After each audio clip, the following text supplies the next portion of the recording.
Når jeg tænker over, hvad er den største udfordring for Danmark lige nu, jamen det ligger jo lige for. Man skal bare have åbnet en avis eller en tv-avis de sidste par dage for at se, at Europa er i dyb økonomisk krise.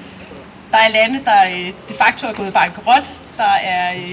Vi ser aktierne styrtdykke, og vi ser, at tilliden til, hvordan de europæiske samfund, og om de har styr på økonomien, den er helt i bund. Og i den situation, hvor man siger, der er det afgørende, at vi har en regering, der faktisk har formået at sikre, at der er styr på de offentlige budgetter, at vi ikke bruger flere penge, end vi har, og at vi allerede nu har lagt en plan frem mod 2020, der sikrer, at der også de kommende år, hvor vi får flere ældre, flere syge osv., at vi også der har råd til at fortsætte den velfærd, vi har i dag.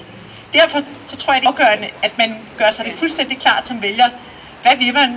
Vil man fortsætte en ansvarlig kurs, hvor der er nogen, der ikke længere kan gå på efterløn, som de måske troede oprindeligt, men hvor vi har råd til den velfærd, vi har i dag, og hvor vi overfor udlandet og for investorerne signalerer, at der er styr på butikken, eller vil man ud i et eller andet forbrugshelvede, hvor vi nu skal til at låne massivt for at sætte alle mulige vilde projekter i gang, velvidende, at det bliver vores børn og børnebørn, der skal betale regningen. Jeg tror, det er helt afgørende, at man gør sig det klart, hvor man er henne på den galej.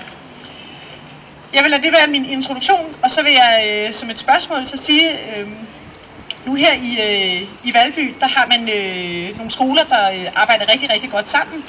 Man har nogle kommuneskoler, der har taget et stort ansvar, der arbejder med at profilere sig på forskellige vis. Hvad tænker I omkring det frie skolevalg? Tænker I, at det er vigtigt at bevare det frie skolevalg, sådan så man kan vælge de kommuneskoler, man har lyst til, eller en privat eller en friskole, hvis man gerne vil det? Eller synes I omvendt, at det frie skolevalg skal begrænses? Det vil jeg gerne høre.